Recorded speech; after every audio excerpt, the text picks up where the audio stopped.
बारह महज महला पंजवा कार चौथा एक ओंकार सतगुरु प्रसाद। ओखत कार न व्यापाई कंठ मिले हार ना मन बिंदिया चिरनार बिंद दर्शन लगड़ा सा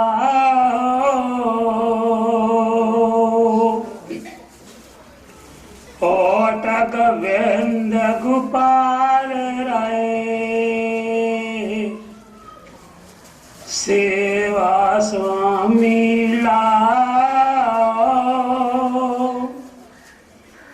बिखिया पोना साकई मिल साधु गण गाओ यह तय उपजीत मिली सची प्रीति सीमा ते उपजीत मिली सची प्रीति सीमा कर गलिनी पार ब्रह्म बहार न विछड़िया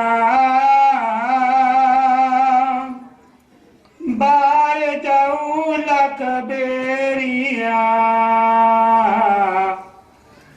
हर सजन अगम गाओ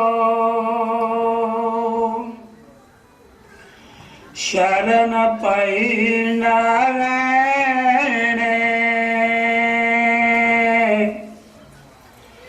नानक दर पैया पोखस हंदा सर्व सुख जिस वकश वे परवाह शर्म पई नारायण नानक दर पैया पोखस हंदा सर्व सुख जिस बकश वे परवाह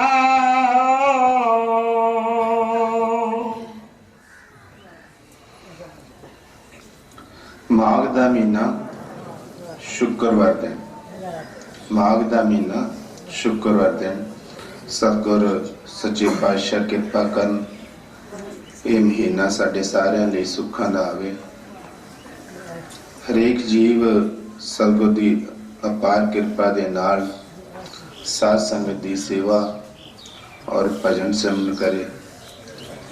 सतगुर दया करन कि जो भी जीव सतगुर के दरबार में आए ने हरेक दी सतगुर आप सहाय हो के सतगुर तेजा सिंह जी महाराज, सतगुर सीलाराम जी महाराज, सतगुर बाबा प्यारा सिंह जी महाराज आप सहाय हो के सारियां दी मनोकामना पूरियां कर।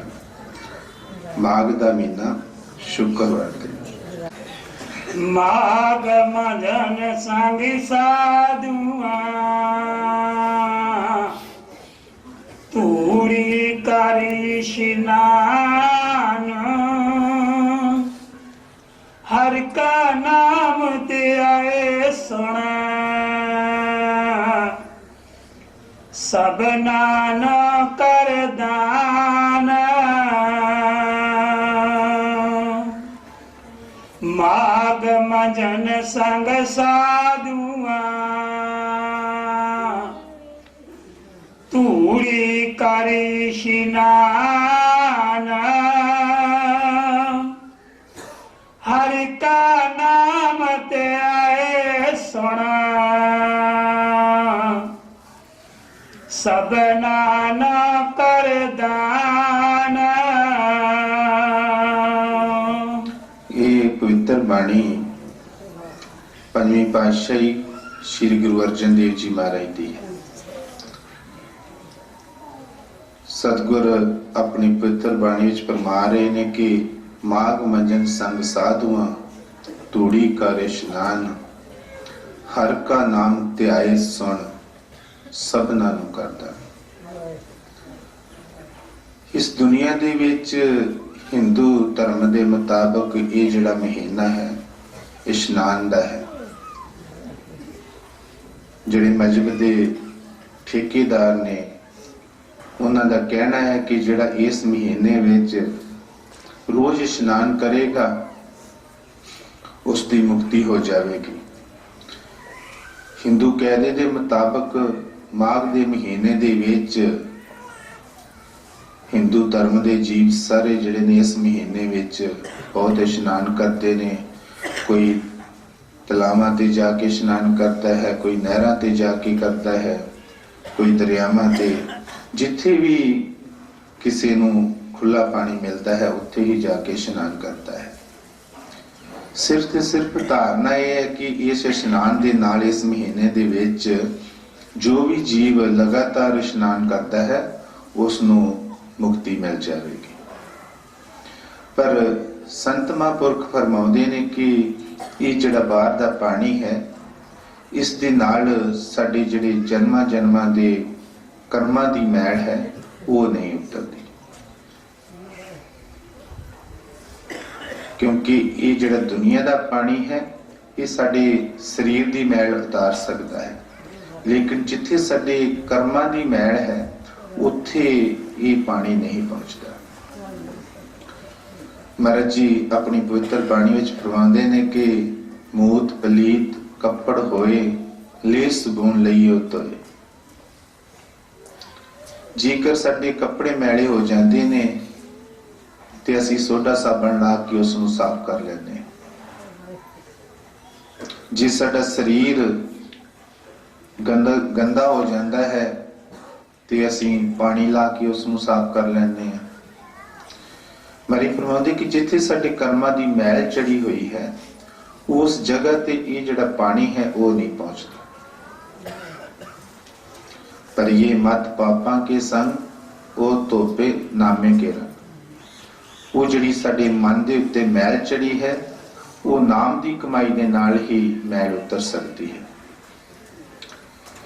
असी जीव बाहर मुखी जिहड़ियां गल्लां ने उन्हां नूं उपयोग करते हैं, लेकिन जिहड़ा असली साडा मकसद है, जिहड़ा साडा कर्म है, जिस दे नाल साडे कर्मां दी मैल उतरनी है वो असी काम नहीं करते।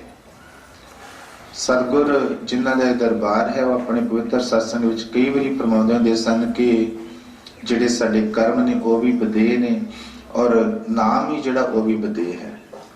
बदेह ही बदेह नूं साफ कर सकता है।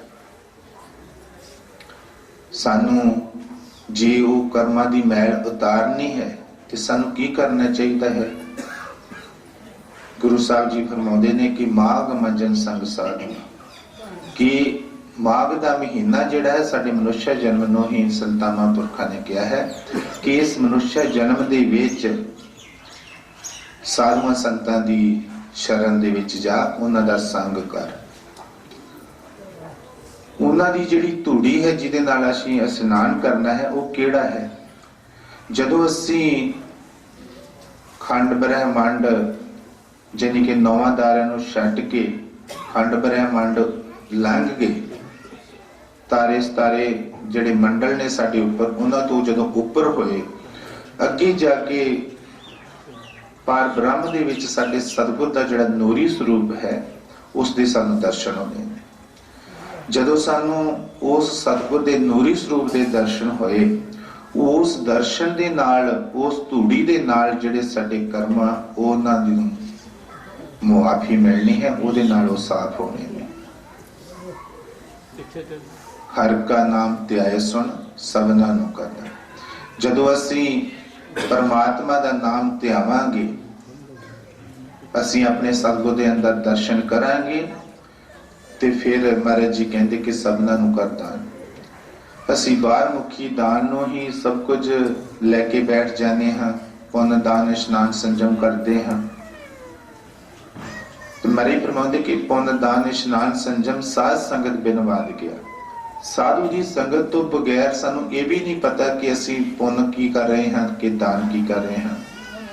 ਪੰਜਵੀਂ ਪਾਤਸ਼ਾਹੀ ਮਹਾਰਾਜ ਜੀ ਦੀ ਮੁਰਾਦ ਜਿਹੜੀ ਹੈ ਉਹ ਨਾਮ ਤੋਂ ਹੈ, ਕਿ ਜਦ ਜੀਵ ਪਰਮਾਤਮਾ ਦੀ ਭਗਤੀ ਕਰਦਾ ਹੈ, ਆਪਣੇ ਨਵਾਂ ਦਾਰਿਆਂ ਤੇ ਕੰਟਰੋਲ ਕਰਕੇ, ਉੱਪਰ ਜੋ ਸੂਰਜ ਚੰਦਰਮਾ ਸਿਤਾਰੇ ਮੰਡਲ ਆਉਂਦੇ ਨੇ, ਉਹਨਾਂ ਨੂੰ ਪਾਰ ਕਰਕੇ ਜਦ ਸਾਡੀ ਸੁਰਤ ਪਾਰ ਬ੍ਰਹਮ ਦੇ ਵਿੱਚ ਜਾਂਦੀ ਹੈ ਤੇ ਸਤਿਗੁਰ ਦੇ ਨੂਰੀ ਸਰੂਪ ਦੇ ਦਰਸ਼ਨ ਕਰਦੀ ਹੈ, ਉਸ ਜਗ੍ਹਾ ਤੇ ਜਾ ਕੇ ਸਾਡੇ ਕਰਮਾਂ ਦੀ ਜਿਹੜੀ ਮੈਲ ਹੈ ਉਹ ਉਤਰ ਜਾਂਦੀ ਹੈ। ਔਰ ਫਿਰ ਮਹਾਰਾਜ ਜੀ ਫਰਮਾਉਂਦੇ ਕਿ ਫਿਰ ਸਭਨਾ ਨੂੰ ਕਰਦਾ। ਉਹ ਤੂੰ ਦੱਸਣਾ ਹੈ, ਜੀਵ ਨੂੰ ਸਿੱਧੇ ਰਾਹ ਪਾਉਣਾ ਹੈ ਕਿ ਮੈਂ ਸਤਿਗੁਰਾਂ ਦੇ ਨੂਰੀ ਸਰੂਪ ਦੇ ਦਰਸ਼ਨ ਕੀਤੇ ਨੇ, ਇਸ ਤਰੀਕੇ ਦੇ ਨਾਲ ਤੁਸੀਂ ਵੀ ਕਰੋ। ਜਿਸ ਤਰ੍ਹਾਂ ਕਿਸੇ ਦੇ ਘਰ ਦੇ ਵਿੱਚ ਕਿਤੇ ਕੋਈ ਮਾਇਆ ਦੱਬੀ ਹੁੰਦੀ ਹੈ, ਉਹਨੂੰ ਜਦੋਂ ਲੱਭਦੀ ਹੈ ਤੇ ਉਹ ਸਾਰੇ ਘਰ ਵਾਲਿਆਂ ਨੂੰ ਦੱਸਦਾ ਹੈ ਕਿ ਮੈਨੂੰ ਇੰਨੀ ਮਾਇਆ ਮਿਲੀ ਹੈ। ਇਸੇ ਤਰੀਕੇ ਦੇ ਨਾਲ ਸੰਤ ਮਹਾਂਪੁਰਖ ਵੀ ਸਾਨੂੰ ਸਮਝਾਉਂਦੇ ਨੇ ਔਰ ਪ੍ਰੇਰਨਾ ਦਿੰਦੇ ਨੇ ਕਿ ਇਸ ਤਰੀਕੇ ਦੇ ਨਾਲ ਤੁਸੀਂ ਪਰਮਾਤਮਾ ਦੀ ਭਗਤੀ ਕਰਨੀ ਹੈ। ਭਗਤੀ ਕਰਕੇ ਦਾਨ ਕੀ ਕਰਨਾ ਹੈ ਕਿ ਸੰਗਤ ਨੂੰ, ਸਾਧ ਸੰਗਤ ਨੂੰ ਸਮਝਾਉਣਾ ਹੈ ਕਿ ਇਸ ਤਰੀਕੇ ਦੇ ਨਾਲ ਭਗਤੀ ਕਰਕੇ ਤੂੰ ਵੀ ਉਸ ਸਤਿਗੁਰ ਦੇ ਨੂਰੀ ਸਰੂਪ ਦੇ ਦਰਸ਼ਨ ਕਰ, ਤਾਂ ਜੋ ਜਿਹੜੇ ਤੇਰੇ ਕਰਮਾਂ ਦੀ ਮੈਲ ਹੈ ਜਨਮਾਂ ਜਨਮਾਂ ਦੀ ਉਹ ਉਤਰ ਸਕੇ। ਅਸੀਂ ਜੀਵ ਉਹ ਕਰਮ ਕਰਦੇ ਨਹੀਂ ਜਿਹਦੇ ਨਾਲ ਸਾਡੀ ਮੈਲ ਉਤਰਨੀ ਹੈ, ਲੇਕਿਨ ਅਸੀਂ ਆਪਣੀ ਮਰਜ਼ੀ ਦੇ ਨਾਲ ਹੀ ਕਈ ਪੁੰਨ ਦਾਨ ਇਸ਼ਨਾਨ ਕਰਦੇ ਹਾਂ। ਸਾਨੂੰ ਇਹ ਵੀ ਨਹੀਂ ਪਤਾ ਹੁੰਦਾ ਕਿ ਜਿਨ੍ਹਾਂ ਨੂੰ ਅਸੀਂ ਦਾਨ ਕਰ ਰਹੇ ਹਾਂ ਉਹ ਕੀ ਕਰਦੇ ਨੇ। ਜਿਸ ਤਰ੍ਹਾਂ ਦਾ ਅਗਲਾ ਜੀਵ ਕਰਮ ਕਰਦਾ ਹੈ, ਸਾਨੂੰ ਫਿਰ ਉਸੇ ਤਰ੍ਹਾਂ ਦਾ ਹੀ ਉਹਦਾ ਫਲ ਮਿਲਦਾ ਹੈ। ਅਸੀਂ ਜਿਸ ਨੂੰ ਦਾਨ ਕਰਦੇ ਹਾਂ ਉਸ ਦਾ ਸਾਨੂੰ ਕੀ ਪਤਾ ਹੈ ਕਿ ਉਸਨੇ ਸ਼ਰਾਬ ਪੀਣੀ ਹੈ, ਕਬਾਬ ਖਾਣਾ ਹੈ, ਵਿਸ਼ੇ ਵਿਕਾਰ ਕਰਨੇ ਨੇ, ਜਾਂ ਕੋਈ ਹੋਰ ਬਦ ਫੈਲੀਆਂ ਕਰਨੀਆਂ ਨੇ। ਸਾਡੇ ਪੈਸੇ ਦੇ ਨਾਲ, ਸਾਡੀ ਸੇਵਾ ਦੇ ਨਾਲ ਜੋ ਵੀ ਉਹ ਜੀਵ ਕਰਮ ਕਰੇਗਾ ਉਸ ਦਾ ਸਾਨੂੰ ਉਹੀ ਫਲ ਮਿਲੇਗਾ। ਇਸ ਕਰਕੇ ਸਾਧੂ ਦੀ ਸੰਗਤ ਤੋਂ ਬਗੈਰ ਅਸੀਂ ਮਨਮੁਖ ਆਪਣੇ ਮਨ ਦੀਆਂ ਲਸ਼ਤਾਂ ਦੇ ਮਗਰ ਲੱਗ ਕੇ ਹੀ ਸਾਰੇ ਕੰਮ ਕਰਦੇ ਹਾਂ। ਸਾਨੂੰ ਆਪਣੇ ਆਪ ਕੋਈ ਪਤਾ ਨਹੀਂ ਹੈ ਕਿ ਸਾਡਾ ਇਹ ਕਰਮ ਚੰਗਾ ਹੈ ਜਾਂ ਮਾੜਾ ਹੈ। ਜਦੋਂ ਅਸੀਂ ਸਾਧੂ ਦੀ ਸੰਗਤ ਦੇ ਵਿੱਚ ਜਾਂਦੇ ਹਾਂ, ਉਹ ਸਾਨੂੰ ਸਮਝਾਉਂਦਾ ਹੈ ਕਿ ਜਿਹੜਾ ਤੂੰ ਦਾਨ ਕਰਨਾ ਹੈ ਇਸ ਤਰ੍ਹਾਂ ਕਰ। ਮਰੀ ਫਰਮਾਉਂਦੇ ਕਿ ਭੁੱਖੇ ਪਿਆਸੇ ਕੋ ਭੋਜਨ ਖਿਲਵਾਵੇ। ਉਹ ਸਾਡੇ ਹੀ ਪੈਸੇ ਦੇ ਨਾਲ ਸਾਡਾ ਹੀ ਅੱਛਾ ਕਰਮ ਕਰਾਉਂਦਾ ਹੈ ਔਰ ਭੁੱਖੇ ਔਰ ਪਿਆਸੇ ਨੂੰ ਉਹ ਲੰਗਰ ਲਗਾ ਕੇ ਖਵਾਉਂਦਾ ਹੈ। ਫਿਰ ਸਾਡਾ ਆਧਾਰ ਹੁੰਦਾ ਹੈ। ਸੋ ਸਤਿਗੁਰ ਜੋ ਆਪਣੀ ਪਵਿੱਤਰ ਬਾਣੀ ਵਿੱਚ ਫਰਮਾ ਰਹੇ ਨੇ ਕਿ ਮਾਗ ਮੰਜਨ ਸੰਗ ਸਾਧੂਆਂ ਧੂੜੀ ਕਾ ਇਸ਼ਨਾਨ, ਕਿ ਇਸ ਮਨੁੱਖਾ ਜਨਮ ਦੇ ਵਿੱਚ ਸਾਧੂਆਂ ਸੰਤਾਂ ਦੀ ਸੰਗਤ ਕਰ ਔਰ ਉਹਨਾਂ ਦੇ ਜਿਹੜੇ ਨੂਰੀ ਸਰੂਪ ਦੇ ਦਰਸ਼ਨ ਨੇ ਉਹਦੇ ਨਾਲ ਇਸ਼ਨਾਨ ਕਰ। ਜਦ ਤੂੰ ਉਹਦੇ ਦਰਸ਼ਨ ਕਰ ਲਵੇਂਗਾ ਫਿਰ ਤੂੰ ਸਾਰਿਆਂ ਨੂੰ ਦੱਸ। ਦੇਖੋ, ਜਦ 8ਵੀਂ ਪਾਤਸ਼ਾਹੀ ਮਹਾਰਾਜ ਜੀ ਚੋਲਾ ਛੱਡ ਗਏ ਤੇ ਉਸ ਤੋਂ ਪਹਿਲਾਂ ਸੰਗਤਾਂ ਨੇ ਪੁੱਛਿਆ ਕਿ ਮਹਾਰਾਜ ਸਾਨੂੰ ਤੁਹਾਡੇ ਹੁਣ ਕਿੱਥੇ ਦਰਸ਼ਨ ਹੋਣਗੇ। ਤੇ 8ਵੀਂ ਪਾਤਸ਼ਾਹੀ ਮਹਾਰਾਜ ਨੇ ਕਿਹਾ ਕਿ ਬਾਬਾ ਬਕਾਲਾ। ਬਾਬੇ ਬਕਾਲਾ ਦੇ ਵਿੱਚ ਸੋਢੀ ਖਾਨਦਾਨ ਦਾ ਪਰਿਵਾਰ ਬਹੁਤ ਸੀ ਤੇ ਸੋਢੀ ਖਾਨਦਾਨ ਦੇ ਜੀਆਂ ਨੇ बाई मंजियां लगा लिया, भाई गुरु बन के बैठ गए। और मरी फरमाਉਂਦੇ कि ਜਦੋਂ ਉਹ ਸਮਾਂ ਆਉਂਦਾ ਹੈ ਫਿਰ ਉਦੋਂ ਉਹੀ ਸਾਹਮਣੇ ਆਉਂਦਾ ਹੈ ਜਿਹਦੇ ਵਿੱਚ ਕਮਾਈ ਹੈ। ਉਧਰ ਮੱਖਣ ਸ਼ਾਹ ਲਬਾਣਾ ਆਪਣਾ ਸਮਾਨ ਦਾ ਜਹਾਜ਼ ਭੜ ਕੇ ਆ ਰਿਹਾ ਸੀ ਤੇ ਦਰਿਆ ਦੇ ਵਿੱਚ ਹੜ੍ਹ ਆ ਗਿਆ। ਉਹਦਾ ਜਿਹੜਾ ਬੇੜਾ ਸੀ ਉਹ ਡੁੱਬਣ ਲੱਗਾ। ਉਸਨੇ ਜਹਾਜ਼ ਦੇ ਉੱਪਰ ਚੜ ਕੇ ਗੁਰੂ ਸਾਹਿਬ ਜੀ ਵੱਲ चेहरा करके फरियाद की कि हे सच्चे पातशाह जे मेरा ये बेड़ा बनने लग जाए तो मैं 500 मोहर दान करांगा। मालिक दी ऐसी मौज हुई, जड़ा बेड़ा डुब रहा सी वो पार हो गया। और मालिक दी इन्नी होर अपार बख्शिश हुई कि जड़ा उहदा समान सी बहुत ही वध रेट ते विकिया। जदों फ्री हो के गुरु साहब को आया तो पता लग गया कि गुरु साहब जी ते चोड़ा छट गए ने ते इशारा कर गए सी कि बाबा बकाला साहब। गुरु दे प्यार दे विच मक्खण शाह लबाणा बाबा बकाला साहब आया। जब देखिया तो उत्थे सोडी खानदान दे परिवार ने 22 मंजियां लगाइयां सन, 22 गुरु बन के बैठे सी। हुण वो सोचदा कि मैं 500 मोहरां जिहड़ियां किन्नू दवां? सारे ही एक तो एक वध प्रेमी बन के बैठे सन। मन च विचार आई कि 5-5 मोहरां रख के मत्था टेकदे आ, जिहड़ा सच्चा होएगा आपे ही बोल पेगा जां दस देगा। मक्खण शाह लबाणे ने 5-5 मोहरां रख के मत्था टेकिया और उन्होंने सारे ने इको ही आशीर्वाद दिता कि गुरु महाराज भला करे, कमाई च वाधा पावे। जिहड़ी उहदे मन दी तृष्णा सी, जिहड़ी उहदे मन दे च खास सी, वो नहीं पूरी हुई। फिर किसी ने पूछया कि इत्थे कोई होर भी साधु है? किसी ने दस्या कि इत्थे माई गरीबनी जी है, उहदे कोल एक तेगा नां दा साधु है जो भगती करता है। मक्खण शाह लबाणा उत्थे चला गया। जाके 5 मोहरा रख के नमस्कार की, मत्था टेकिया ते गुरु साहब जी महाराज जी अगे फरमाउंदे कि तू अपने वादे तो मुकर रहा है, तू ते 500 मोहरा सुखिया है ते हुण तू 5 ही दे के अपना टाइम सार रहा है।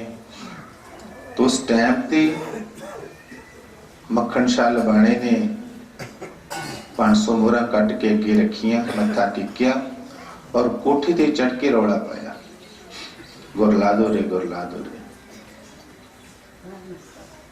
मरी फरमाउंदी कि देखो इस दुनिया दे विच बहुत साधु ने, लेकिन असी वो साधु की परख करनी है जिन्हें परमात्मा की भक्ति करके अपने सलगन अपने अंदर प्रगट किया है। असी इहो जिहे समर्थ पुरुषों की संगत दे विच जाना है और उन्हां दी संगत करके जो सानू उपदेश दिंदे ने असी उस उपदेश ते चलना है। असी अपनी मर्जी दे नाल इधर उधर नहीं भटकना।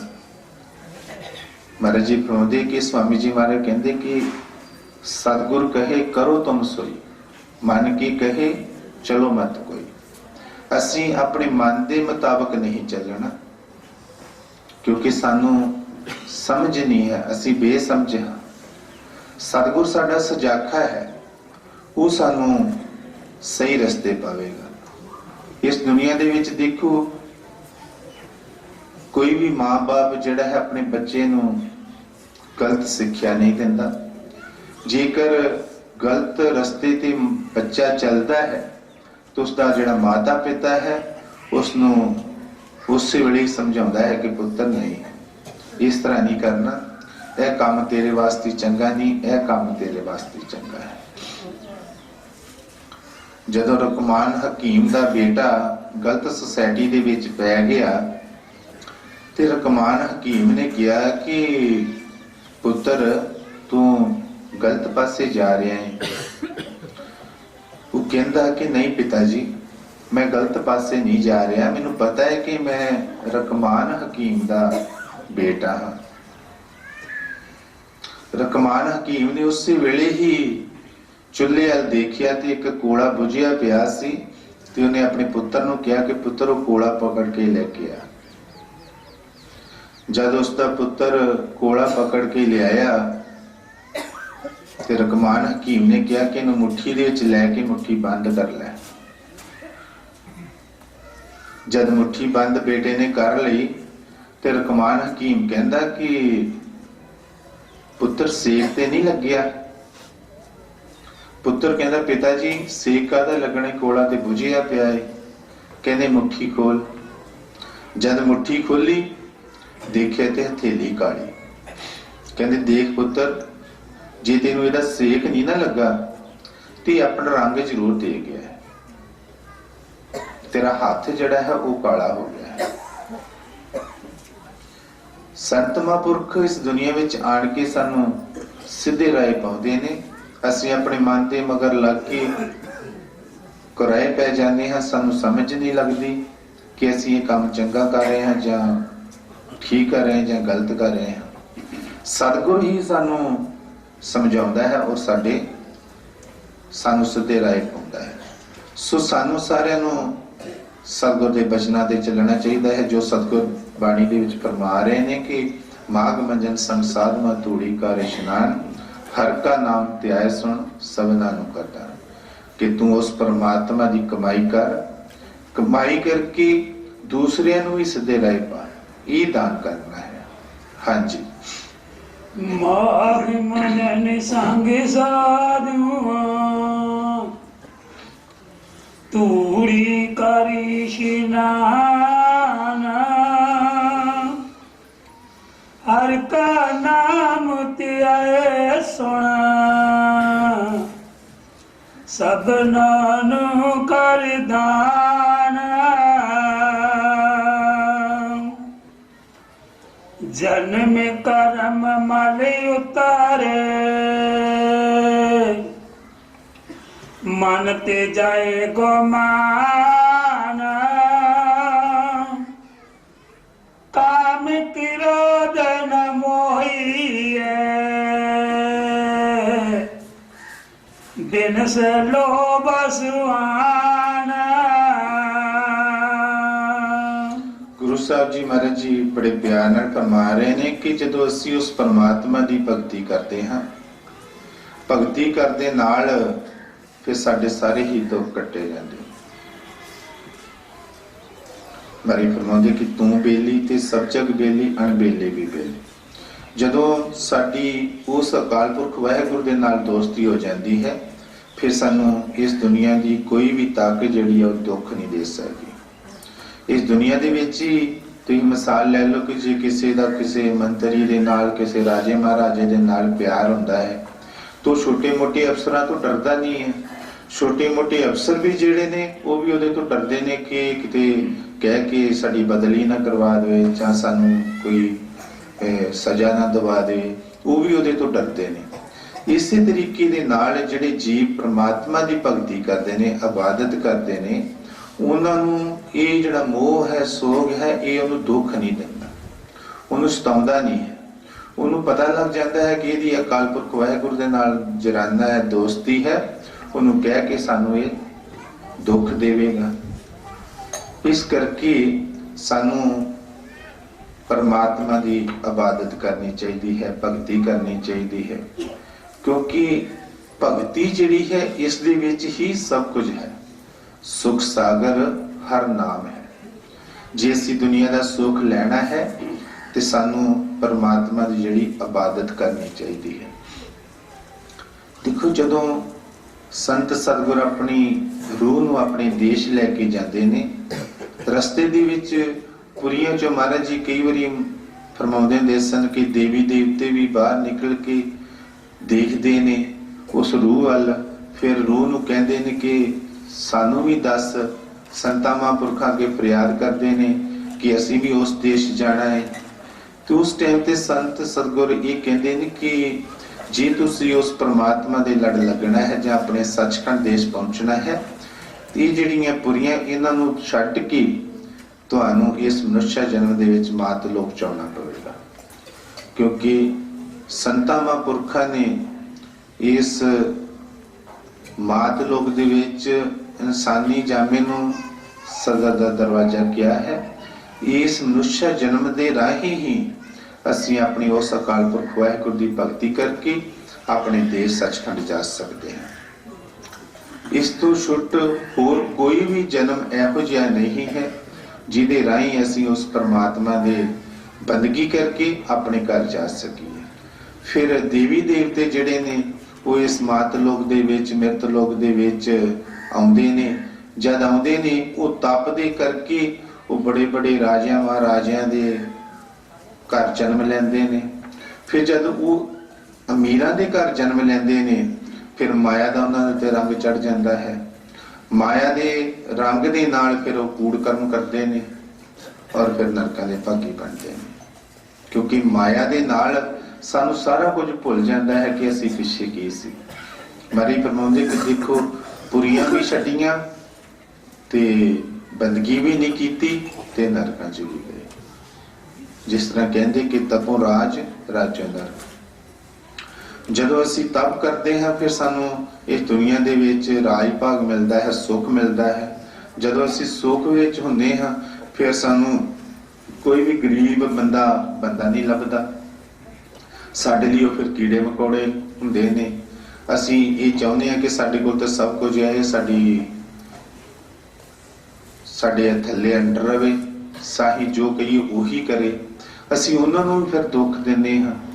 ਕਈ ਵਾਰ ਦੇਖੋ, ਗਰੀਬ ਬੰਦਾ ਜਿਹੜਾ ਹੈ ਉਹ ਮਜ਼ਦੂਰੀ ਕਰਕੇ ਆਪਣਾ ਪੇਟ ਪਾਲਦਾ ਹੈ, ਤੇ ਜਦ ਅਸੀਂ ਉਹ ਜੀਵ ਦੇ ਕੋਲੋਂ ਕੋਈ ਚੀਜ਼ ਖਰੀਦਦੇ ਹਾਂ ਤਾਂ ਚੀਜ਼ ਲੈ ਕੇ ਮਹਾਰਾਜ ਜੀ ਕਈ ਵਾਰੀ ਫਰਮਾਉਂਦੇ ਹੁੰਦੇ ਸੀ ਕਿ ਅਸੀਂ ਸਬਜ਼ੀ ਖਰੀਦ ਕੇ ਝੋਲੇ 'ਚ ਪਾ ਲੈਂਦੇ ਹਾਂ, ਪਰ ਜਦ ਪੈਸੇ ਦੇਣੇ ਹੁੰਦੇ ਨੇ ਉਦੋਂ ਫਿਰ ਸਾਡਾ ਦਿਲ ਡੋਲਦਾ ਹੈ ਕਿ ਅਸੀਂ ਪੈਸੇ ਕੋ ਦੇਈਏ, ਥੋੜੇ ਦੇਈਏ। तुम्हारी फरमाते कि मेरा मुझको दे तू क्या लागे तेरा, ਉਹ ਮੇਰਾ ਹੀ ਤੇ ਹੈਗਾ ਤੇ ਮੇਰਾ ਹੀ ਮੈਨੂੰ ਦੇਣਾ ਹੈ ਤੇ ਤੂੰ ਆਪਣੇ ਕੋਲੋਂ ਕੀ ਦੇ ਰਿਹਾ ਹੈ। ਅਸੀਂ ਸਬਜ਼ੀ ਭਾਜੀ ਵੀ ਲੈ ਲੈਂਦੇ ਆ ਲੇਕਿਨ ਉਹਦੇ ਪੈਸੇ ਦੇਣ ਲੱਗਿਆ ਫਿਰ ਅਸੀਂ ਦੁਖੀ ਹੁੰਦੇ ਆ ਕਿ ਪੈਸੇ ਜ਼ਿਆਦਾ ਨੇ। ਚੀਜ਼ ਵੀ ਲੈ ਲੈਂਦੇ ਆ ਪਰ ਪੈਸੇ ਦੇਣ ਲੱਗਿਆ ਵੀ ਅਸੀਂ ਮਨ ਤੋਂ ਕਤਰਾਉਂਦੇ ਆ। ਇਸ ਕਰਕੇ ਜਦੋਂ ਸਾਡੇ ਕੋਲ ਮਾਇਆ ਹੁੰਦੀ ਹੈ ਫਿਰ ਅਸੀਂ ਗਰੀਬ ਨੂੰ ਗਰੀਬ ਬੰਦਾ ਨਹੀਂ ਸਮਝਦੇ, ਉਸ ਨੂੰ ਦੁੱਖ ਦਿੰਦੇ ਹਾਂ।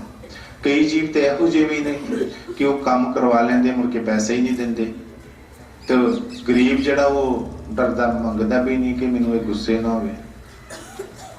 ਇਸ ਕਰਕੇ ਮਾਇਆ ਦੇ ਵਿੱਚ ਆਣ ਕੇ ਫਿਰ ਅਸੀਂ ਹੰਕਾਰੀ ਹੋ ਜਾਂਦੇ ਹਾਂ, ਫਿਰ ਦੁੱਖ ਦਿੰਦੇ ਹਾਂ, ਫਿਰ ਉਸ ਦੇ ਇਵਜ ਸਾਨੂੰ ਫਿਰ ਨਰਕਾਂ ਜਾਣਾ ਪੈਂਦਾ ਹੈ, ਦੁੱਖ ਤਸੀਹੇ ਚੱਲਣੇ ਪੈਂਦੇ ਨੇ। ਜੇ ਅਸੀਂ ਦੇਹਪੁਰੀਆਂ ਛੱਡ ਕੇ परमात्मा ने साडे ते कृपा करके सानू ये मनुष्य जन्म दिता है ते सानू परमात्मा दी भक्ति करके अपने देश जाना चाहिए, ताई सानू सुख मिल सकता है। सुख जड़ा है वो नाम दी कमाई दे विच है। हाँ जी, जन्म करम मल उतारे गमान काम क्रोध न मोहिए, दिन से लोभ सुहाना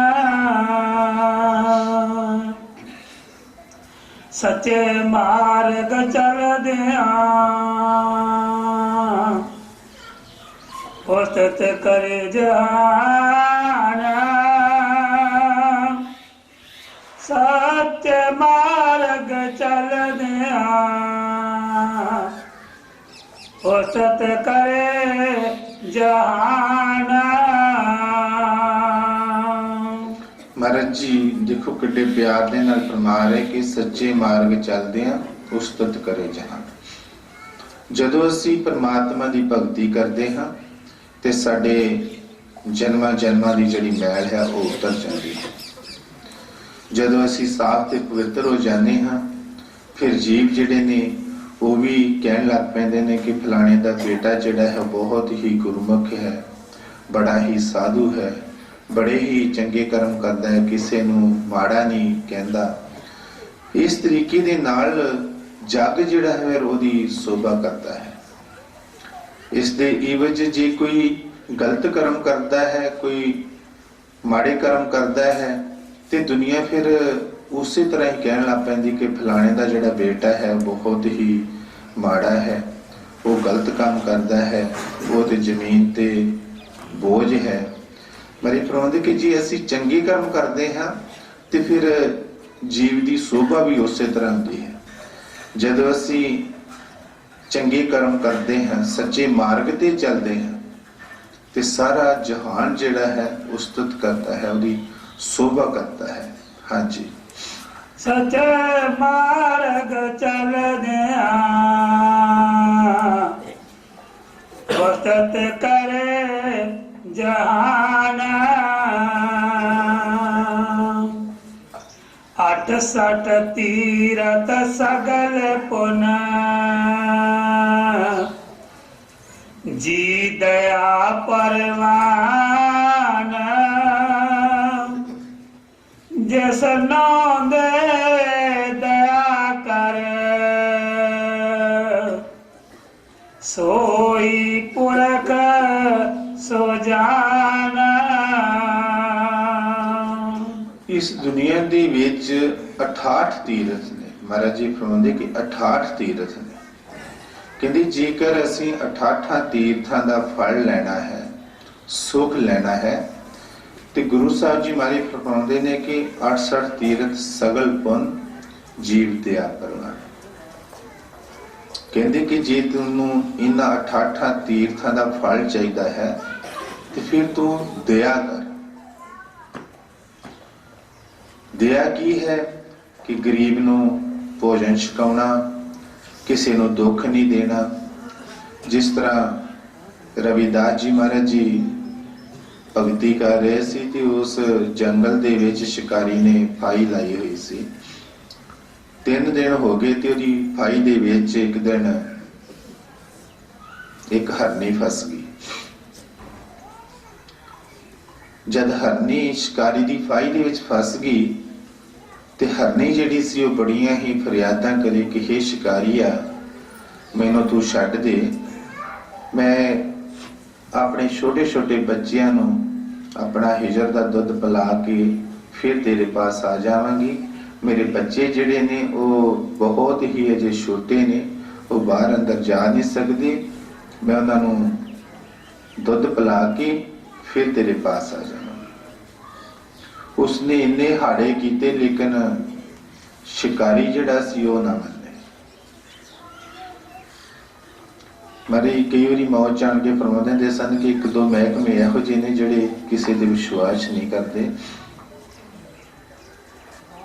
इन्ने उसने हाड़े कीते, इन्नी उन्हें फरियाद की कि रविदास जी महाराज जी तपस्या कर रहे सी, भगती कर रहे थे, उन्हां दी जिहड़ी ताड़ी सी ओह खुल गई कि इन्ना केड़ा कोई जीव फरियाद कर रहा है कि जिसकी नाल मेरे ध्यान जिहड़ा है वो भंग हो गया है। देखिया तो एक हरनी जिहड़ी सी वो शिकारी दी फाई दे विच फसी। रविदास जी महाराज जी ने शिकारी नूं आण के कहा कि ये हरनी जिहड़ी है वो अपने सच्चे दिलों फरियाद कर रही है, ये जरूर आ जाएगी, तू इस नूं छड्ड दे। पर शिकारी ना मने। रविदास जी महाराज जी ने कहा कि तू इस तरह कर, जे तेनू इस ते यकीन नहीं तो इहदी जिहड़ी फाई है तू मेरे गल विच पा लै। जे ये आ गई तो फिर तो तेरा मसला हल हो जाएगा, जे ना आई तो इहदे मुल दा मैं मुआवजा देना। शिकारी मान गया और हरनी दी जिहड़ी फाई सीगी वो रविदास जी महाराज दे पाली। मालिक की ऐसी मौज, हरनी ने जाके अपने बच्चों जब दुध पिलाया और कहा कि बच्चों ये मेरा हिजर का दुध है, ये मेरा आखिरी दुध है, अज तो बाद मैं तुहाडे कोल नहीं आउणा, तुसी अपने ध्यान दे नाल बाहर अंदर निकलना, कोई कुत्ता बिल्ला ना तुहानूं खा जावे, ਜਦੋਂ ਉਸਨੇ ਮਾਤਾ ਨੇ ਕਿਹਾ ਕਿ ਮੇਰਾ ਹਿਜਰ ਦਾ ਦੁੱਧ ਹੈ, ਉਸ ਤੋਂ ਬਾਅਦ ਮੈਂ ਤੁਹਾਡੇ ਪਾਸ ਨਹੀਂ ਆਉਣਾ, ਤੇ ਬੱਚਿਆਂ ਨੇ ਦੁੱਧ ਪੀਣਾ ਛੱਡ ਦਿੱਤਾ ਕਿ ਮਾਤਾ ਤੂੰ ਇਸ ਤਰ੍ਹਾਂ ਕਿਉਂ ਕਹਿ ਰਹੀ ਹੈ।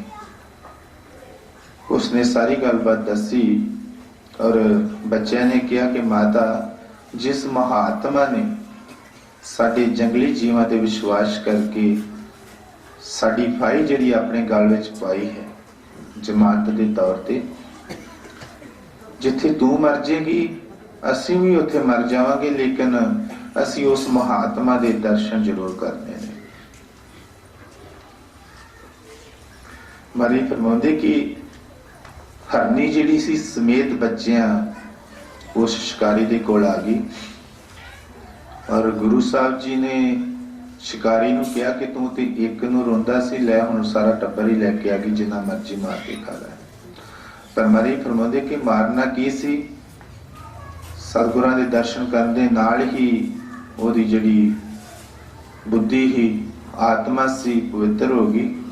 ਉਸ ਨੂੰ ਇਹ ਵਿਚਾਰ ਆ ਗਈ ਕਿ ਜੀ ਅੱਜ ਇਹਦੇ ਬੱਚੇ ਮੈਂ ਮਾਰ ਕੇ ਖਾਧੇ ਤੇ ਮੇਰੇ ਵੀ ਤੇ ਬੱਚੇ ਨੇ, ਇਹਦੇ ਵੀ ਬੱਚੇ ਨੇ। ਜਦੋਂ ਜੀਵ ਵਿਚਾਰ ਦੇ ਵਿੱਚ ਆਉਂਦਾ ਹੈ ਤੇ ਫਿਰ ਉਹਦੇ ਤੇ ਮਨ ਦੇ ਵਿੱਚ ਦਇਆ ਆਉਂਦੀ ਹੈ, ਰਹਿਮ ਹੁੰਦਾ ਹੈ। ਉਹਦੇ ਮਨ ਦੇ ਵਿੱਚ ਦਇਆ ਆ ਗਈ ਕਿ ਮੈਂ ਇਹਦੇ ਬੱਚਿਆਂ ਨੂੰ ਦੁੱਖ ਨਹੀਂ ਦੇਣਾ, ਜੇ ਅੱਜ ਮੈਂ ਇਹਨੂੰ ਮਾਰ ਦਿੰਦਾ ਤੇ ਇਹਦੇ ਬੱਚੇ ਜਿਹੜੇ ਸੀ ਵੀ ਭੁੱਖੇ ਤੇ ਮਰ ਜਾਂਦੇ। ਮਨ ਚ ਵਿਚਾਰ ਆਈ, ਉਹਨੇ ਛੱਡ ਦਿੱਤਾ। ਮਾਰੀ ਫਰਮਾਉਂਦੇ ਕਿ ਰਵਿਦਾਸ ਜੀ ਮਾਰੀ ਦੇ ਦਰਸ਼ਨ ਕਰਨ ਦੇ ਨਾਲ ਹੀ ਗੁਰੂ ਸਾਹਿਬ ਨੇ ਰਵੀ ਦਾ, ਸ਼ਿਕਾਰੀ ਦਾ ਔਰ ਹਰਨੀ ਦਾ ਆਧਾਰ ਕੀਤਾ। ਸੋ ਜੇਕਰ ਅਸੀਂ ਵੀ ਇਸ ਤਰੀਕੇ ਦੇ ਨਾਲ ਕਿਸੇ ਜੀਵ ਤੇ ਰਹਿਮ ਕਰਦੇ ਹਾਂ, ਦਇਆ ਕਰਦੇ ਹਾਂ, ਤੇ ਸਾਨੂੰ ਵੀ 88 ਤੀਰਥਾਂ ਦੇ ਦਰਸ਼ਨਾਂ ਦਾ ਜੋ ਫਲ ਹੈ ਉਹ ਇੱਕ ਜੀਵ ਤੇ ਦਇਆ ਕਰਨ ਦੇ ਨਾਲ ਹੀ ਮਿਲ ਜਾਂਦਾ ਹੈ। ਲੇਕਿਨ ਦੇਖੋ, ਜਦ ਵੀ ਕੋਈ ਦਿਨ ਦਿਹਾੜ ਆਉਂਦੇ ਨੇ ਤੇ ਅਸੀਂ ਘਰਾਂ ਦੇ ਵਿੱਚ ਦੂਸਰੇ ਜੀਵਾਂ ਦੀਆਂ ਧੌਣਾਂ ਤੇ ਛੁਰੀਆਂ ਚਲਾ ਕੇ ਉਹਦਾ ਮਾਸ ਖਾਂਦੇ ਹਾਂ। ਆਪਣੇ ਬੱਚਿਆਂ ਦੀ ਖੁਸ਼ੀ ਵਾਸਤੇ ਕਿਸੇ ਦੇ ਬੱਚਿਆਂ ਦਾ ਕਤਲ ਕਰਦੇ ਹਾਂ ਤੇ ਫਿਰ ਸਾਡਾ ਭਲਾ ਕਿਸ ਤਰੀਕੇ ਨਾਲ ਹੋਵੇਗਾ। ਜਿਸ ਤਰ੍ਹਾਂ ਮਹਾਰਾਜ ਜੀ ਫਰਮਾਉਂਦੇ ਕਿ ਸਾਨੂੰ ਕਿਸੇ ਨੇ ਕਿਹਾ ਕਿ ਸੁਣਿਆ ਕਿ ਤੁਹਾਡਾ ਵੀ ਡੇਰਾ ਹੈ, ਤੇ ਮਹਾਰਾਜ ਕਹਿੰਦੇ ਕਿ ਸਾਡਾ ਭਰਾ ਡੇਰਾ ਕਾਹਦਾ, ਅਸੀਂ ਤੇ ਗਰੀਬ ਬੰਦੇ ਹਾਂ। ਤੂੰ ਕਹਿੰਦੇ ਕਿ ਅਸੀਂ ਵੀ ਇੱਕ ਡੇਰਾ ਬਣਾਇਆ ਸੀ, ਸਾਡਾ ਵੀ ਇੱਕ ਡੇਰਾ ਹੈ। ਤੇ ਮਹਾਰਾਜ ਪੁੱਛਦੇ ਕਿ ਤੁਹਾਡਾ ਡੇਰੇ ਦਾ ਨਾਂ ਕੀ ਹੈ, ਕੀ ਅਸੂਲ ਨੇ? ਉਹ ਕਹਿੰਦੇ ਕਿ ਸਾਡੇ ਡੇਰੇ ਦਾ ਨਾਂ ਹੈ ਕੁਲਸੁਲਾ। ਤੇ ਮਹਾਰਾਜ ਫਰਮਾਉਂਦੇ ਕਿ ਤੁਹਾਡਾ ਕੀ ਅਸੂਲ ਕੀ ਹੈ? ਕਹਿੰਦੇ ਸਾਡੇ ਤੇ ਸਤਿਗੁਰ ਕਹਿੰਦੇ ਨੇ ਜੋ ਮਰਜ਼ੀ ਖਾਓ ਪੀਓ, ਕੋਈ ਗੱਲ ਨਹੀਂ। ਤੇ ਮਹਾਰਾਜ ਕਹਿੰਦੇ ਕਿ ਜਦੋਂ ਮੈਂ ਉਹਨਾਂ ਨੂੰ ਕਿਹਾ ਕਿ ਜਿਹਦੇ ਬੱਚਿਆਂ ਦੀਆਂ ਧੌਣਾਂ ਵੱਢ ਕੇ ਤੁਸੀਂ ਖਾਓਗੇ, ਕੀ ਉਹਦੇ ਮਾਤਾ ਪਿਤਾ ਤੁਹਾਡੇ ਨਾਲ ਸੁਲਾ ਕਰਨਗੇ? ਨਾਂ ਤੇ ਰੱਖਿਆ ਕੁਲਸੁਲਾ। ਕੁਲਸੁਲਾ ਦਾ ਮਤਲਬ ਹੈ ਕਿ ਕੁੱਲ ਦੁਨੀਆ ਦੇ ਨਾਲ ਹੀ ਸੁਲਾ ਹੋਣੀ ਚਾਹੀਦੀ ਹੈ। ਸਾਰਿਆਂ ਦਾ ਜੋ ਪਰਿਵਾਰ ਹੈ ਉਹ ਸਾਡਾ ਪਰਿਵਾਰ ਹੋਣਾ ਚਾਹੀਦਾ ਹੈ। ਜੇਕਰ ਅਸੀਂ ਕਿਸੇ ਦੀਆਂ ਬੱਚਿਆਂ ਦੀਆਂ ਧੌਣਾਂ ਤੇ ਛੁਰੀਆਂ ਚਲਾਉਂਦੇ ਆ ਤੇ ਕੀ ਉਹਦਾ ਜਿਹੜਾ ਮਾਤਾ ਪਿਤਾ ਜਾਂ ਉਹਦਾ ਪਰਿਵਾਰ ਹੈ ਸਾਡੇ ਨਾਲ ਸੁਲਾ ਕਰੇਗਾ? ਮਰੀ ਫਰਮਾਉਂਦੇ ਕਿ ਕਰਮ ਕੁਝ ਕਰਦੇ ਨੇ, ਨਾ ਕੁਝ ਰੱਖਦੇ ਨੇ। ਅਸੀਂ ਵੀ ਇਸੇ ਤਰੀਕੇ ਦੇ ਨਾਲ ਆਪਣੇ ਬੱਚਿਆਂ ਦੀ ਖੁਸ਼ੀ ਦੀ ਖਾਤਰ ਦੂਸਰੇ ਬੱਚਿਆਂ ਦੀਆਂ ਧੌਣਾਂ ਤੇ ਛੁਰੀਆਂ ਚਲਾਉਂਦੇ ਹਾਂ, ਤੇ ਫਿਰ ਸਾਨੂੰ 88 ਤੀਰਥਾਂ ਦੇ ਦਰਸ਼ਨਾਂ ਦਾ ਜੋ ਫਲ ਹੈ ਉਹ ਕਿਸ ਤਰ੍ਹਾਂ ਨਾਲ ਮਿਲ ਸਕਦਾ ਹੈ? ਗੁਰੂ ਸਾਹਿਬ ਜੀ ਮਹਾਰਾਜ ਜੀ ਨੇ ਇੰਨੀ ਸਾਡੇ ਤੇ ਛੋਟ ਕੀਤੀ ਹੈ, ਇੰਨੀ ਸਾਡੇ ਤੇ ਕਿਰਪਾ ਕੀਤੀ ਹੈ। ਕਹਿੰਦੇ ਕਿ ਜੇ ਤੂੰ ਇੱਕ ਜੀਵ ਤੇ ਵੀ ਦਇਆ ਕਰਦਾ ਹੈ ਤੇ ਤੈਨੂੰ 88 ਤੀਰਥਾਂ ਦੇ ਜੋ ਦਰਸ਼ਨਾਂ ਦਾ ਫਲ ਹੈ ਉਹ ਇੱਕ ਜੀਵ ਤੇ ਦਇਆ ਕਰਨ ਦੇ ਨਾਲ ਹੀ ਤੈਨੂੰ ਉਹ ਪ੍ਰਾਪਤ ਹੋ ਜਾਏਗਾ। ਸਾਨੂੰ ਸਾਧ ਸੰਗਤ ਦੇ ਵਿੱਚ ਆਣ ਕੇ ਕੁਝ ਨਾ ਕੁਝ ਸਿੱਖ ਲੈ ਕੇ ਜਾਣਾ ਚਾਹੀਦਾ ਹੈ।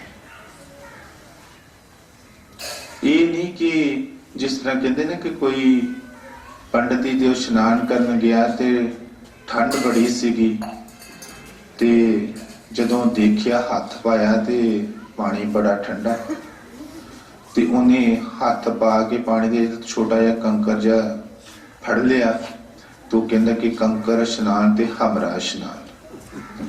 ਉਹਨੇ ਸੋਚਿਆ ਵੀ ਮੈਂ ਠੰਡ ਜ਼ਰੂਰੀ ਮੰਨਣਾ, ਕੰਕਰ ਦਾ ਇਸ਼ਨਾਨ ਹੀ ਤੇ ਮੇਰਾ ਵੀ ਹੋ ਗਿਆ। ਵਾਪਸ ਆਉਂਦਿਆ ਤੇ ਰਸਤੇ 'ਚ ਦੂਸਰਾ ਪੰਡਤ ਮਿਲਿਆ। ਕਹਿੰਦੇ ਪੰਡਤ ਜੀ ਕਿੱਥੋਂ ਆਏ ਹੋ? ਕਹਿੰਦੇ ਕਿ ਇਸ਼ਨਾਨ ਕਰਕੇ। ਕਹਿੰਦੇ ਕਿਸ ਤਰ੍ਹਾਂ? ਕਹਿੰਦੇ ਕਿ ਕੰਕਰ ਇਸ਼ਨਾਨ ਤੇ ਹਮਰਾ ਇਸ਼ਨਾਨ। ਉਸ ਪੰਡਤ ਨੇ ਉਹਨੂੰ ਗੱਲ ਵਕੜੀ ਪਾਈ, ਆਂਦੇ ਤੁਮਰਾ ਇਸ਼ਨਾਨ ਤੇ ਹਮਰਾ ਇਸ਼ਨਾਨ। ਜੇ ਅਸੀਂ ਇਸ ਤਰੀਕੇ ਦੇ ਨਾਲ ਇਸ਼ਨਾਨ ਕਰਾਂਗੇ ਤੇ ਫਿਰ ਤਾਂ ਸਾਡਾ ਭਲਾ ਉਦਾਂ ਹੀ ਹੋਣਾ ਹੀ ਹੈ, ਤੁਹਾਨੂੰ ਪਤਾ ਹੀ ਹੈ। ਅਸੀਂ ਜੀਵ ਜਿਹੜੇ ਆ ਆਪਣੇ ਮਤਲਬ ਦੀ ਖਾਤਰ ਸਭ ਕੁਝ ਕਰ ਲੈਂਦੇ ਹਾਂ, ਫਿਰ ਅਸੀਂ ਇਹ ਵੀ ਨਹੀਂ ਦੇਖਦੇ ਕਿ ਕਿਸੇ ਦਾ ਨੁਕਸਾਨ ਕੀ ਹੈ ਜਾਂ ਕਿਸੇ ਦਾ ਬੁਰਾ ਕੀ ਹੈ। ਸਿਰਫ ਤੇ ਸਿਰਫ ਸਾਨੂੰ ਆਪਣੀ ਗਰਜ ਦੇ ਮੁਤਾਬਕ ਹੀ ਸਭ ਕੁਝ ਲੱਭਦਾ ਹੈ। ਜਦੋਂ ਅਸੀਂ ਕਿਸੇ ਦਾ ਭਲਾ ਕਰਾਂਗੇ ਤੇ ਫਿਰ ਹੀ ਸਾਡਾ ਭਲਾ ਹੋਣਾ ਹੈ। ਕਰ ਭਲਾ ਹੋ ਭਲਾ, ਅੰਤ ਭਲੇ ਦਾ ਭਲਾ। ਪਿਛਲੇ ਸਮਿਆਂ ਦੇ ਵਿੱਚ ਮਾਰੀ ਫਰਮਾਉਂਦੇ ਦੇ ਸਨ ਕਿ ਜਦੋਂ ਕੋਈ ਜੀਵ ਨੇ ਉੱਠਣਾ ਸੁਬਹ ਤੇ ਫਰਿਆਦ ਕਰਨੀ ਕਿ ਹੇ ਪ੍ਰਮਾਤਮਾ ਸਰਬੱਤ ਦਾ ਭਲਾ ਕਰ, ਕਿਸੇ ਦੇ ਪਿੱਛੇ ਸਾਡਾ ਵੀ ਕਰ। ਤੇ ਦੁਨੀਆ ਜਿਹੜੀ ਸੀ ਸੁਖੀ ਸੀ। ਪਰ ਹੁਣ ਅਸੀਂ ਇਹ ਚਾਹੁੰਦੇ ਹਾਂ ਕਿ ਗਵਾਂਢੀ ਦੇ ਘਰ ਰੋਟੀ ਜਾਂ ਚੁੱਲ੍ਹਾ ਤਪਿਆ ਕਿਉਂ ਤਪਿਆ, ਧੂਆਂ ਵੀ ਕਿਉਂ ਨਿਕਲਿਆ। ਬਟਾਲੇ ਬਾਬਾ ਜੀ ਇੱਕ ਮੌਤ ਚਾਣ ਕਿੱਸਾ ਸੁਣਾਉਂਦੇ ਹੁੰਦੇ, ਸੁਣਾਈ ਦੀ। ਉਹ ਕਹਿੰਦੇ ਕਿ ਕਿਸੇ ਨੂੰ ਨਾ ਅਲਾਦੀਨ ਦਾ ਚਿਰਾਗ ਮਿਲ ਗਿਆ। ਜਦੋਂ ਚਿਰਾਗ ਮਿਲ ਗਿਆ ਤੇ ਉਹਦਾ ਫਾਇਦਾ ਕੀ ਸੀ ਕਿ ਜੋ ਵੀ ਉਸ ਅਲਾਦੀਨ ਦੇ ਚਿਰਾਗ ਦੇ ਕੋਲੋਂ ਮੰਗੋ ਤੇ ਮਿਲਦਾ ਸੀ। ਪਰ ਇੱਕ ਉਹਦੀ ਇੱਕ ਹੋਰ ਵੀ ਸ਼ਰਤ ਸੀ ਕਿ ਜੋ ਉਸ ਨੂੰ ਮਿਲਣਾ ਸੀ ਉਸ ਤੋਂ ਡਬਲ ਜਿਹੜਾ ਸੀ ਉਹਦੇ ਗਵਾਂਢੀਆਂ ਨੂੰ ਵੀ ਮਿਲਣਾ ਹੈ।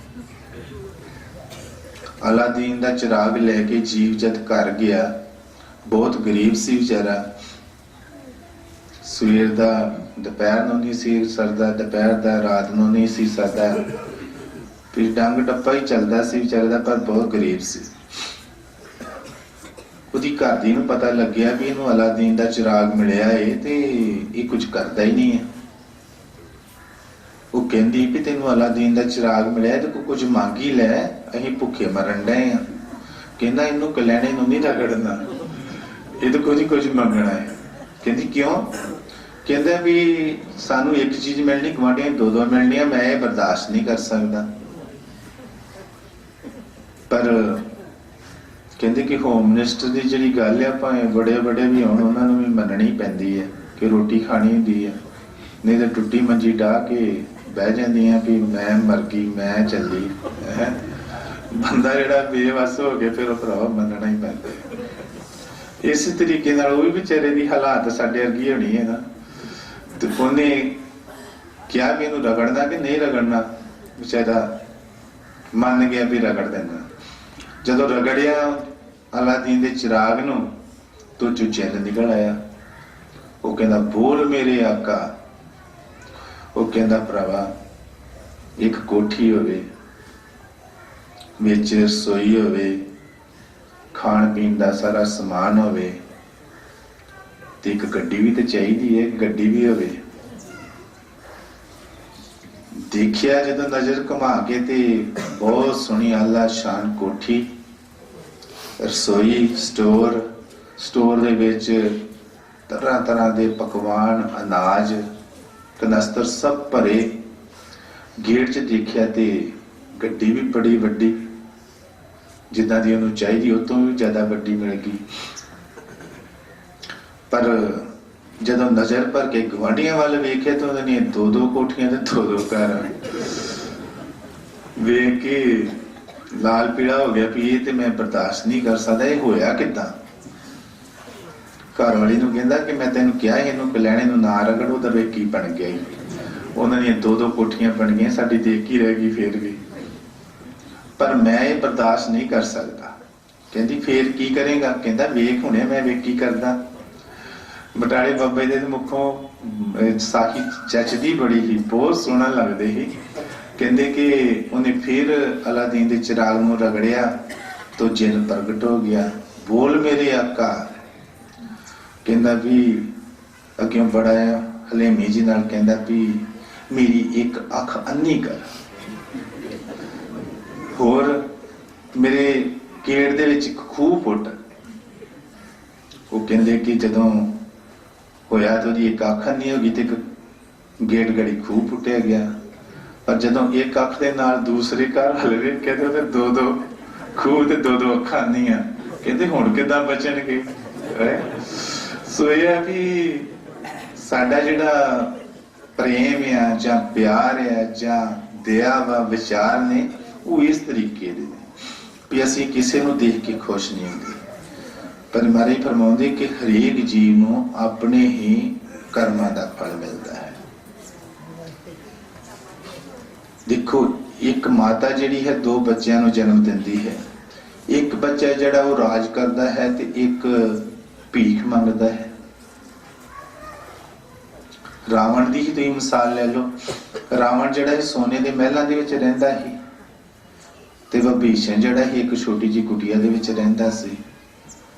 कहंदे कि माता जन्म दिंदी है, कर्म जीव नूं अपना अपना ही भोगना पैंदा है।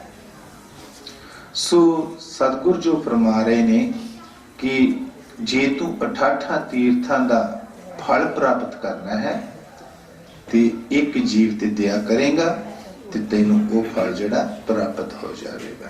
हाँ जी। 68 तीरथ सगली पना जी दया परवाना जिसनू दे दया करे सोई पुरख सुजाना जिन्ना मिलया प्रभ अपना नानक तिन कुर्बाना माग सुचे से काटिए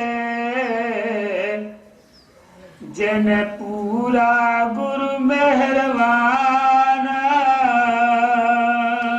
पंजवीं पातशाही महाराज जी देखो किड्डे प्यार नाल फरमा रहे ने कि माग सुचे से काटिए जन गुरु पूरा मेहरबान। इस मनुष्य जन्म दे विच जानी कि माघ दे महीने दे विच जिहड़ा जीव परमात्मा की इबादत करके अपने सतगुर दे नूरी स्वरूप दे दर्शन करके अपने सचखंड देश पहुंच गया है, उहदे उत्ते वो अपार बख्शिश हो जाती है। पर अपार बख्शिश सतगुर की खुशी तो बगैर नहीं होती।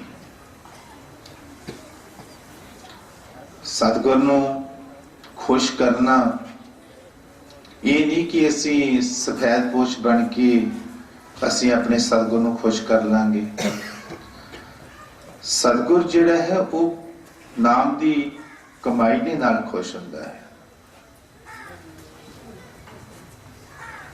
साधु संत जिहड़े वो कहंदे कि प्यार दे भुखे ने, उन्हां नूं खाण पीण दे नाल कोई भी लालसा नहीं हुंदी।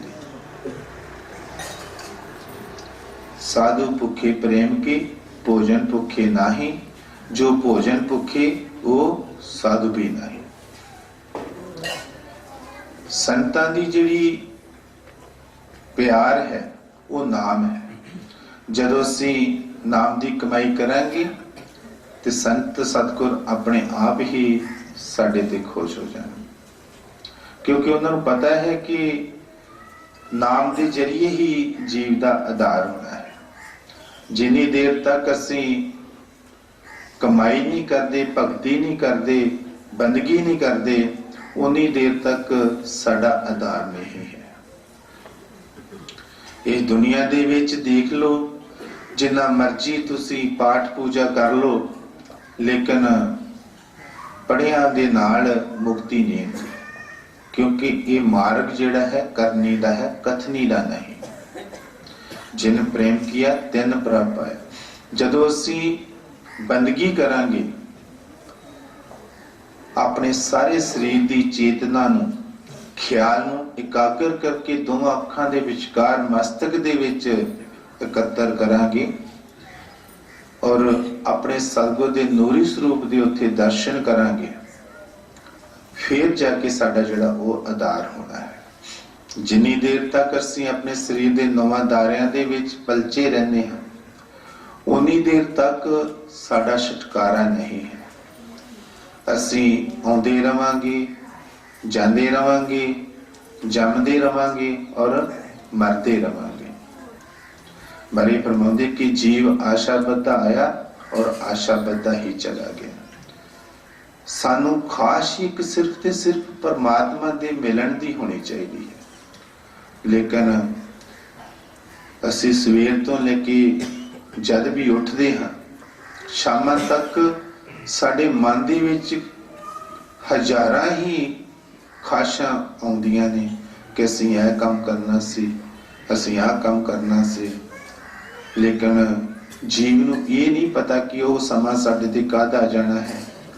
जदों वो समा आ जाता फिर जहां आशा तहां वाशा, जिथे साडी खाश हुंदी है उत्थे ही वो करता जिहड़ा है सानू अगला जन्म दे लगा है। गुरु नानक देव जी महाराज जी एक बार जा रहे थे, देखा कि किसी के घर बहुत ही तरह के व्यंजन खाने बन रहे सन। गुरु साहब जी ने पूछा कि अज तेरे की प्रोग्राम है? बड़े तरह तरह के व्यंजन खाने तैयार कर रहे हैं। तो उसने कहा कि मेरे पिताजी कोई समा हो गया है दुनिया तो गया नूं, उन्हां दा अज मैं श्राद्ध कर रहा है।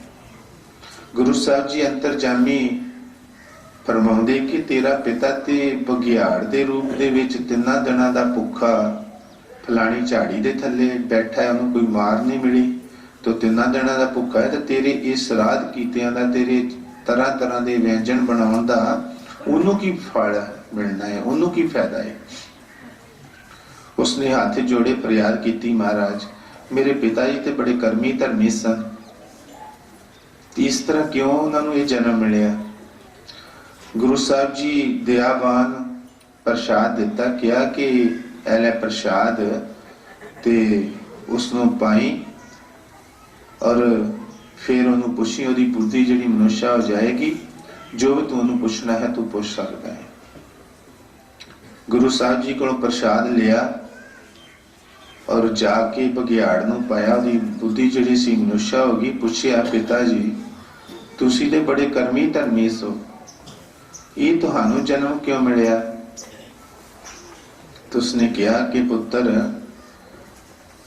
पड़ोस दे विच किसी ने मांस नूं तड़का लगाया सी, उस तड़के दी खुशबू जिहड़ी सी, लज्जत जिहड़ी सी, वो मेरे नक तक पहुंची। जब खुशबू मैनू आई तो मेरे मन दे विच ये फुरना आ गया कि इस तड़के दे विच इन्नी लज्जत, इन्ना स्वाद है, तो इस दे खाने दे विच कितना को स्वाद होएगा।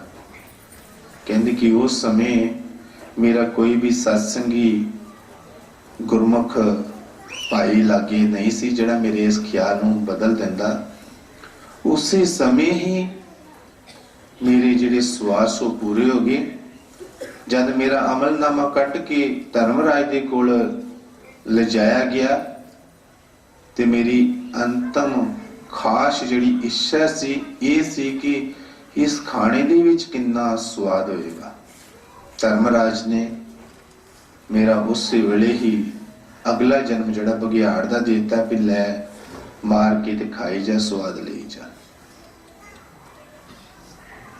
इस करके गुरु साहब जी महाराज फरमाउंदे कि श्वास श्वास सिमरु गोबिंद उतरे मन अंतर की जिंद। सानू एक एक श्वास दे नाल उस परमात्मा नूं ध्याना चाहिए है, तां जो जद भी वो समा आवे ते साडा ख्याल जिहड़ा है उस परमात्मा वल होवे और परमात्मा सहाय होके साडे ते कृपा करे। ਜੇ ਸਾਡਾ ਉਸ ਟਾਈਮ ਤੇ ਖਿਆਲ ਹੋਰ ਪਾਸੇ ਹੋਏਗਾ ਤੇ ਫਿਰ ਸਾਨੂੰ ਜਮਦੂਤ ਲੈ ਕੇ ਜਾਣਗੇ। ਮਹਾਰਾਜ ਜੀ ਫਰਮਾਉਂਦੇ ਕਿ ਮਰਨਾ ਤੇ ਸਾਰੇ ਹੀ ਹੈ।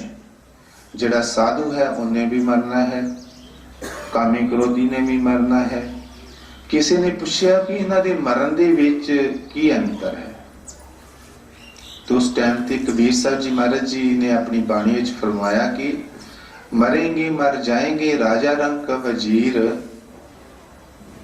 एक चढ़ शगासन जाएंगे एक बांधे जाए जंजीर। जेड़े फकीर ने परमात्मा की भगती करते ने वो शगासन ते चढ़ के जाएंगे, और दुनियादारी दे जेड़े कर्म करते ने, पाप अपराध करते ने, निंदिया चुगली करते ने, वो ਉਹਨਾਂ ਨੂੰ ਲੈਣ ਵਾਸਤੇ ਜਮਦੂਤ ਆਉਣਗੇ ਔਰ ਉਹਨੂੰ ਸੰਗਲਾਂ ਦੇ ਨਾਲ ਬੰਨ੍ਹ ਕੇ ਨਰਕਾਂ ਦੇ ਵਿੱਚ ਲੈ ਜਾਣਗੇ। ਤਾਂ ਮਹਾਰਾਜ ਜੀ ਸਿੱਖ ਦੀ, ਸਤਿਗੁਰ ਦੇ ਸਿੱਖ ਦੀ ਵੀ ਪਹਿਚਾਣ ਦੱਸ ਦਿੰਦੇ ਕਿ ਜਦ ਸਤਿਗੁਰ ਦਾ ਸਿੱਖ ਜਾਂਦਾ ਹੈ ਤਾਂ ਉਸ ਦਾ ਸਰੀਰ ਇੱਕਦਮ ਕੋਮਲ ਤੇ ਨਰਮ ਮੁਲਾਇਮ ਹੋਵੇਗਾ। ਕਈ ਵਾਰ ਦੇਖਿਆ ਹੈ ਕਿ ਕਈ ਜੀਵ ਇਹੋ ਜਿਹੇ ਹੁੰਦੇ ਨੇ कि जी जो उन्होंने इशनान कराते ने, बांह नूं हथ लाओ तो सारा शरीर आकड़ गया हुंदा ते हिलदा है। कई जीव इहो जिहे हुंदे ने कि उहदी बांह मरोड़ो जां तां ठा करो तो बांह कल्ली जिहड़ी हो जाती है, इस तरह हुंदी कि जिस तरह वो जिंदा ही है। सारे शरीर के अंग जिहड़े वो अलग अलग मुड़दे ने। ये साधुआं दी पहचान है। ਜਿਹੜੇ ਸਤਿਗੁਰ ਦੇ ਅਭਿਆਸੀ ਨੇ, ਨਾਮ ਦੀ ਕਮਾਈ ਕਰਦੇ ਨੇ, ਉਹਨਾਂ ਦੀ ਇਹ ਪਹਿਚਾਣ ਹੈ ਕਿ ਉਹਨਾਂ ਦੇ ਅੰਗ ਪੈਰ ਕਦੇ ਵੀ ਆਕੜਦੇ ਨਹੀਂ। ਸਿਰਫ ਤੇ ਸਿਰਫ ਉਸ ਜੀਵ ਦੇ ਹੀ ਆਕੜਦੇ ਨੇ ਜਿਹੜੇ ਜੀਵ ਨਰਕਾਂ ਦੇ ਵਿੱਚ ਜਾਂਦੇ ਨੇ। ਸੋ ਸਤਿਗੁਰ ਫਰਮਾਉਂਦੇ ਕਿ ਜਿਹੜੇ ਜੀਵ ਪਰਮਾਤਮਾ ਦੀ ਭਗਤੀ ਕਰਦੇ ਨੇ ਉਹਨਾਂ ਨੂੰ ਕਿਸੇ ਚੀਜ਼ ਦਾ ਡਰ ਭੌ ਨਹੀਂ ਰਹਿੰਦਾ, ਕਿਉਂਕਿ ਉਹਦੀ ਪਰਮਾਤਮਾ ਦੇ ਨਾਲ ਜਰਾਨਾ ਹੁੰਦਾ ਹੈ। ਸਤਿਗੁਰ ਉਹਨਾਂ ਨੂੰ ਆਪ ਲੈ ਕੇ ਜਾਂਦਾ ਹੈ। ਹਾਂਜੀ। ਜਿੰਨਾ ਮਿਲਿਆ ਪ੍ਰਭ ਆਪਣਾ, ਨਾਨਕ ਤਿਨ ਕੁਰਬਾਨ, ਮਾਗ ਸੁਚੇ ਸੇ ਕਾਢੀਏ, जन पूरा गुरु मेहरबाना। सोई मेल मिलाए जिस मिलिया नाम चित आवे, नानक नाम चढ़ती कला तेरे पाने सरबत दा भला। राधा जी।